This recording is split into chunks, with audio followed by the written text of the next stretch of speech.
Welcome to my humble little office. My name is R. Keith Andrews. I'm a spiritual guide and paranormal adept. This is about races of the world. Today, or this week, call it what you will, we're dealing with one of the multiple reptilian races we have personally dealt with. This one is the Ssrraazzaassiians. They are your reptilians that you'll find are 7.5 to 8.5 feet tall. Very high density individuals, very military based, as in their whole culture is built on honor and respect. Now, these guys grow their own armor. Coming from a high density planet, the armor that they grow, that they're actually born growing, is essentially bulletproof for small arms fire. To give you an idea of the strength of these guys, you take a look at the old medieval mace, which was, from what I gather, a 2 to 3 pound chunk of metal on the end of a club. Okay, Ssrraazzaassiian maces, they prefer hand-to-hand combat for a lot of reasons, but their maces are the same idea, but they're about the head of them is about the size of a medicine ball. Okay, medicine ball, basketball, about yay big around. Now, we have this interesting little situation. This is one of their ships. Now, again, my art is not what we call decent, but it should give you the idea. They are cylindrical in shape, a silver color, but they have two banks of windows. There are other ships that look similar to these, but these ones this is theirs. Now, these are actually allies of humans. They came here for a lot of reasons, but the biggest one was to intercept another reptilian race that was inbound, that they have been at war with for a very long time. Now, Ssrraazzaassiians only have 3 fingers. Okay, 3 fingers and a thumb. Very high density talons. They are carnivorous, they are cannibalistic, and they are carrion eaters. Meaning, if it's not moving, it's fair game, providing it's meat. Okay, even with their own families, if a family member passes, they will quite readily throw them on the dinner table. Okay, the only time they will leave them alone is if by some strange happening they end up the individual ends up dying because of an illness or because of infection. They will burn the body. They will not consume it. If it is just death by old age or death because they've been hurt so badly that they will not be able to live a normal life, a full participatory life, they will be terminated. Now, the difficult part with them, let's go back just a fraction. The larger ones have a club-like tail. In other words, it doesn't do much, it's just there for counterbalance. The biggest of all do have wings. Now, it's very seldom you find one that develops their wings strongly enough to actually fly.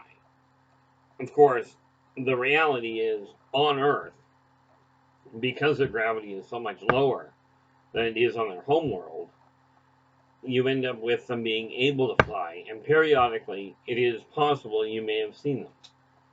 Think of somebody that looks, and think of a humanoid that looks like it's got wings. There are humanoids that do have wings, but Ssrraazzaassiians are rather distinctive. Okay, so you may have seen one, as in the air. Okay, as we said, they are military based. However, where it comes to the social development, to the societal involvement, they are matriarch. They have a head matriarch that determines all social evolution. Where it comes to military, where it comes to combat and defense, then it becomes patriarchal. Okay, so in case you're wondering what I'm looking at, I've got my list of notes over here just to try and keep things in order, because these are live, and these are live recordings, meaning we do not go back over them in order to correct any hiccups. What you see is what you get. Now, oh, by the way, I should have mentioned this before. If you like our video, please give us a thumbs up. Subscribe to our channel.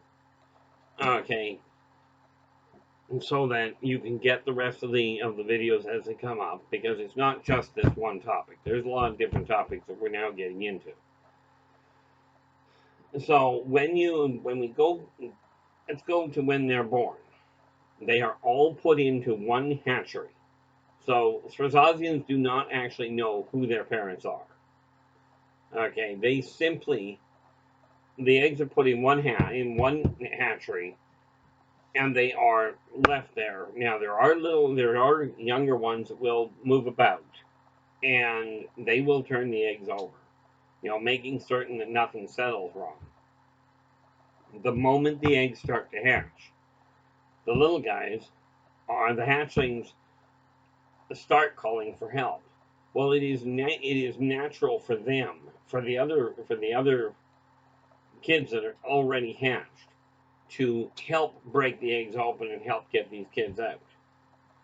Now they move to the next stage in the hatchery when they can get over, either on their own or with help. When they can get over the barrier into the next section, they move on. The ones that do not grow big enough to get over the barrier are the ones that stick around to help with the hatching. Okay.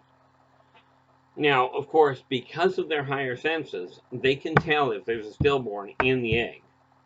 If the egg has a stillborn, it is broken open and is used as food for the newborns that are coming out. So we are looking at a communal raising of kids. All of these kids are just one family. Now, presumably, well, clearly, if you were to do a lot of genetic testing, you could figure out who the actual parents were. But they don't really care, because they see all kids as everybody's. It really is the closest thing to a fully functional commune that you're going to get to that I'm aware of. Now, as they get older, they will take on jobs. Just like around Earth, there are jobs that everybody has to do. Some are more military based, some are more domestic based. You do have the artistic side. The point is this: there's a lot more to them than just a violent, barbaric race. Okay, they have a lot of culture. They even have around their throat, like right around here, is a full color band designed for purpose for one thing: non-verbal communication. And because of the planet they live on, if they're outside in a sandstorm, you're not going to hear a conversation from them. So they use this highly reflective band around the collar in a way of communicating. Now, for obvious reasons, humans are not going to use this method.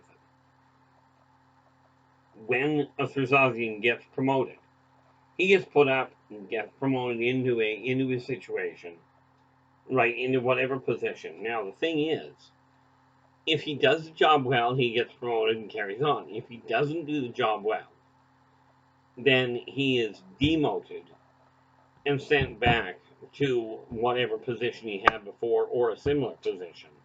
It is not looked down upon to be demoted. It is simply a recognized thing that, okay, you're good at working, but you just can't handle this particular job. These guys will fight together, and they will defend the weaker. Okay, even if it's not their own race. Again, they live by a very simple set of rules. Okay, they follow the idea of, well, the way I heard it put one day in a Karen movie was with the Three Musketeers: one for all and all for one. This is a race that embodies that. Okay, they are, as you can well imagine. Now, I did not sketch up a drawing of them. Sad to say, my artistic capacity doesn't handle that well. But you are dealing with a bipedal reptile. Okay, and rest assured, the teeth they have will cut through most anything. So, when you're dealing with these people, very, very gentle individuals, massively strong, and very combat capable. Okay, and of course, because of the high density, they tend to be a lot thicker skinned than what humans are. Okay, now people have talked about, people talk about combat and what have you. These guys you just do not want to go head to head with. As you can well imagine, carrying a mace around like that, they're not exactly weak. Okay, but they came here to help mankind, or more to the point in this case, they really came here to defend it from another reptilian race that was inbound. Ssrraazzaassiians are very, very beneficial people. They're very tolerant of a lot of things, and they've got no interest in taking over the planet. None whatsoever. Okay, the thing that you've got to remember with them is that you are dealing with a race that does look at humans as, as, how do I put this?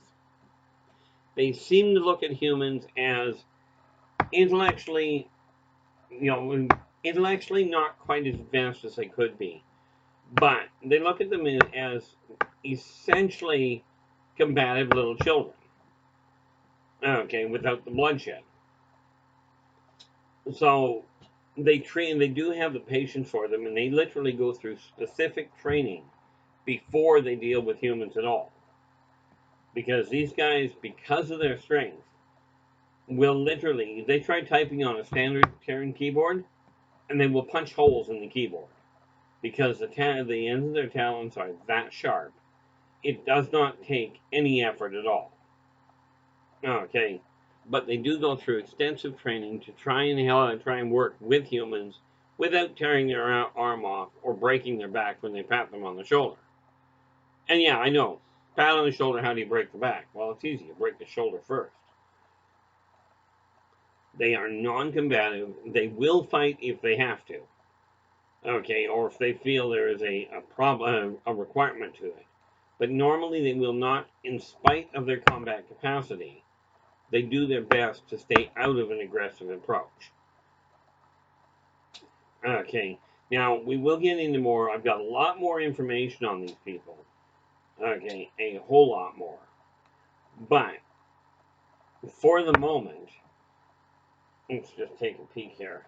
Just want to make sure. Now, this is live, and of course, we didn't apparently make all the notes we should have.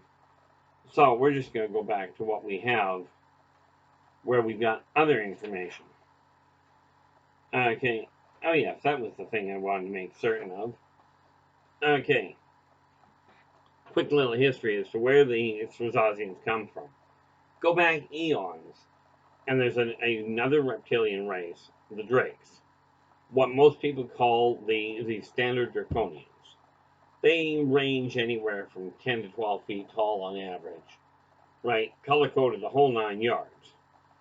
But the Drakes expanded they expanded their empire a long way out. But when they got to a certain point, they ran into a civil problem, and they had to let go of some of the outlying planets. Ssrraazzaassiians were one of those planets. Another planet they left behind was the one that left the Tormenons. And the Tormenons, much as they are related to both the Ssrraazzaassiian and the Drakes, and we'll cover both of those reptilian races in the future. The Drakes let go of them. They evolved on their own with no contact after they cut them off. Okay, they just left that section of space all alone. Now we have three different empires all tied together. The Ssrraazzaassiians simply want to carry on with their life the way it is. Okay, they've got no interest in complicating mankind's life, but they did come here to help prepare them for the other races coming in. Now they came in unrequested. They came in without, if you will, prior authorization. So that's another issue of history that we'll deal with later. For the moment, let's just put it this way. The Ssrraazzaassiians they're a very large race, very high density, okay, but they are very honor bound. If they tell you they're going to do something, one way or the other, then we'll make it happen. Okay, and in answer to that neat little question, some of you are undoubtedly thinking, they say everybody can be bought. Not so. Ssrraazzaassiians you do not buy. You might want to. I mean, yeah, they make great allies. They are great for heavy duty backup, but they're not here to fight. Okay, but they will defend their own. So for the moment, we're going to leave that alone, and we will get another couple of videos out. Like, we're trying to get them out on a regular basis. But as we said, do give us a thumbs up. Subscribe to our channel so you can get the rest of the races and other things as they come out. Okay, and absolutely pass it on to the people that you feel may benefit from it. If you have questions about the races that we've already covered, or ones that you may have encountered and you're just looking for clarification, drop me a line at one of the contact numbers below this video. Okay, one of the contact points. Email, YouTube, LinkedIn, we're on all of them. Even Twitter. But check down below, drop us a line. We'll be more than happy to answer your questions or get it onto video as we can. Until then, take care of yourselves and each other, and for pity's sake, stay positive.